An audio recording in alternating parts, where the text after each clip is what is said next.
হবিগঞ্জের আজমিরগঞ্জ উপজেলা। এখানেই শিক্ষা অবকাঠামো উন্নয়নের নামে অর্থ আত্মসাতের অভিযোগ উঠেছে এক প্রকৌশলীর বিরুদ্ধে। আয়েশা আক্তার নামের ওই প্রকৌশলী শিক্ষা অবকাঠামো উন্নয়নের প্রকল্প বাস্তবায়নের অগ্রগতি দেখিয়েছেন ৮৩%, কিন্তু দাপ্তরিক হিসাব বলছে এই প্রকল্পের কাজ এগিয়েছে মাত্র ৩৫%। হিসেবের ৯-৬ নিয়ে সন্দেহ হলে বিল অনুমোদন না দিয়ে তা আটকে দেন উপজেলা নির্বাহী কর্মকর্তা নিবিড় রঞ্জন তালুকদার। শিবপাশা সরকারি প্রাথমিক বিদ্যালয়ের সীমানা প্রাচীর নির্মাণে কিছুদিন কাজ হলেও এখন তা বন্ধ আছে। অসম্পূর্ণ প্রাচীরে জমেছে শ্যাওলা। সীমানা প্রাচীরের গ্রিল ও গেটের কাজ এখনো শুরুই করেনি ঠিকাদার। স্কুলের সামনে পুকুর ও জলাশয় থাকায় প্রকল্পে স্কুলের গেট ও বাউন্ডারি থাকার কথা থাকলেও তা হয়নি, ফলে অনিরাপদে রয়েছেন সেখানকার শিক্ষার্থীরা। গেটও নিরাপদ থাকবো, সামনে পানি আছে, পানির থেকে নিরাপদ থাকবো, এটা জরুরি।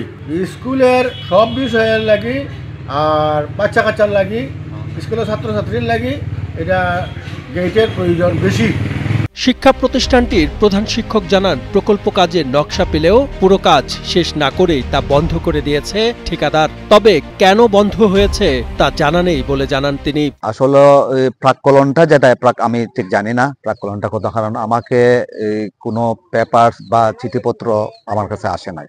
আমার কাছে শুধু একটা ডিজাইন আসছে, ডিজাইনে তো আর ডিটেলস পাওয়া যায় নাই। কাজটা ওনারা যতদিন করছেন সম্ভবত ২০২৩ সালের মে মাসে কাজটা শুরু করছিলেন।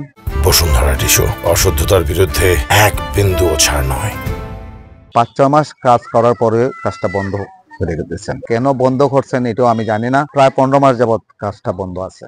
প্রকৌশলীর জালিয়াতির বিষয়ে উপজেলা নির্বাহী কর্মকর্তা জানান, তার কাছে ৪টি বিল আসার পর তিনি মাঠ পর্যায়ে তথ্য নিয়ে জানতে পারেন তাকে যে বিল দেয়া হয়েছে সে পরিমাণ কাজ শেষ হয়নি, ফলে লিখিতভাবে বিলগুলো ফেরত দেয়া হয়েছে বলে জানান তিনি। আমার কাছে তথ্য ছিল যে মাঠে এই পরিমাণ কাজ আসলে হয়নি। পরবর্তীতে আমি এগুলো মাঠে সরেজমিনে দেখি এবং দেখে আমার কাছে মনে হয় যে সেই বিলগুলো পরিশোধের সময় এখনো আসেনি। সেই প্রেক্ষিতে এগুলো আমি লিখিতভাবে ফেরত দিয়েছি।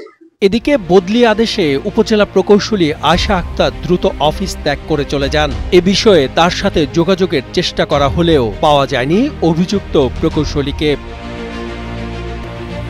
এলজিইডি সূত্র জানায়, ২০২২-২৩ অর্থ বছরে প্রাথমিক শিক্ষা উন্নয়ন কর্মসূচি ৪-এর আওতায় আজমিরগঞ্জ উপজেলার অন্তত ৯টি সরকারি প্রাথমিক বিদ্যালয়ের বিভিন্ন উন্নয়ন কাজ বাস্তবায়নের দায়িত্ব পায় উপজেলা এলজিইডি। ৩টি প্যাকেজের আওতায় এসব বিদ্যালয়ে সীমানা প্রাচীর, প্রধান শিক্ষকের কক্ষ ও টয়লেট নির্মাণের প্রকল্প হাতে নেওয়া হয়। বরাদ্দ ছিল প্রায় ৮৯ লাখ টাকা। এ পর্যন্ত ৬২ লাখ টাকার নির্মাণ কাজে বিল তোলা হয়েছে ৩ ধাপে ৩২ লাখ টাকা। কিন্তু প্রকৌশলী আয়েশা আক্তার গত এপ্রিল মাসে আরও ২০ লাখ টাকার বিল উত্তোলনের অনুমোদন নিতে গেলে ইউএনও সেটি আটকে দেন।